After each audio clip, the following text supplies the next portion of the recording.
Недалеко от метро Павелецкая кольцевая, на Вишняковском переулке, дом 12, адрес, есть Московский музей образования. Он открыт не так давно, в 2005 году. И в нем всего несколько залов, посвященных проблемам, вопросам образования. Один из залов называется довольно любопытно «Улицы Москвы, зовущие в дорогу. Этнокультурное путешествие». Почему такое название?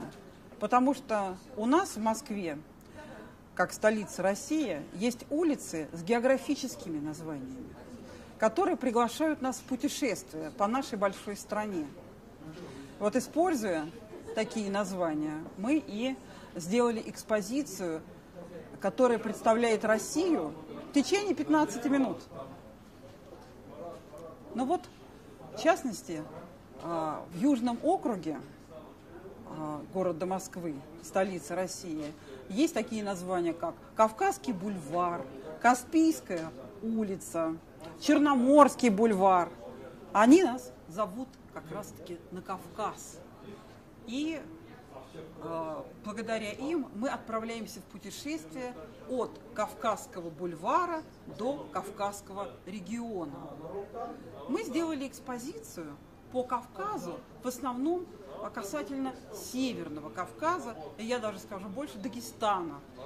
Почему так получилось? Потому что у нас в столице есть культурно-образовательный центр, детский, русско-дагестанский центр «Намус». И они стали нашими партнерами в организации этой экспозиции. Мы показали в этом кусочке несколько блоков тематических, которые показаны и в других блоках, в других частях России, куда мы также приглашаем наших посетителей. А какие это кусочки? Прежде всего мы показали маленькую колыбель. Колыбель – это первое жилище человека, откуда он изучает весь свой мир. И мы показали именно кавказскую колыбель, такую люльку-качалку, в которой у нас уложен младенец. Мы показали, как это традиционно делалось, как укладывали младенца в люльку, какая атрибутика существует у люльки. Конечно же, у нас есть и колыбельная песня, которая поется возле этой люльки. У нас есть и небольшая табуреточка, на которую могла присесть мама для того, чтобы покачать своего малыша. А дальше у нас есть такой раздел, который называется «След».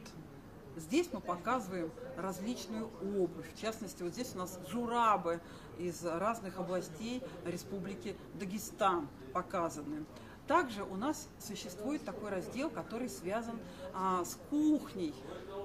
И, в частности, здесь мы показываем такое любимое в Дагестане блюдо, как чуду или хинкал.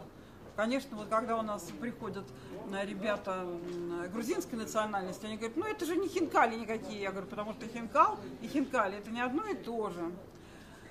Дальше мы, конечно же, показываем, как этот ребеночек наш растет. Это может быть мальчик или девочка. Если это мальчик, то мы показываем, каким образом приобщается он к хозяйственной деятельности. Вот он уже подрос, вот появились у него игры. Мы показываем альчики. Муслимат Бибулатовна Расулова готовит проект сейчас, связанный с игрой в альчики. Она собирает этот материал вместе с ребятами. Это проектная деятельность. Если это девочка, она начинает приобщаться к девичьему труду. Мы показываем кукол, в которые она может играть. Дальше она уже у нас начинает приобщаться к женскому труду.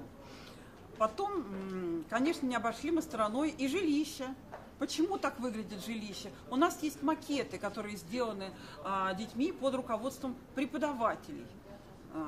И мы показываем устройство сакля, мы показываем столб центральный, очажный, очаг, как выглядит тахта, как выглядит женский, мужской угол. Мы показываем, как выглядит аул. И здесь у нас тоже работа, сделанная ребятами. Вообще специфика музея заключается в том, ведь это музей образования, что здесь большое участие принимают педагоги и учащиеся. У всех настолько большой интерес вызвала в том числе вот именно эта вот тематическая секция, вот этот раздел «Кавказ». И так как мы все время работаем с центром «Намус», у нас и носитель культуры присутствует, очень много вопросов, поток посетителей большой в музее. Мы очень надеемся, что москвичи увидят культуру немножко с другой стороны.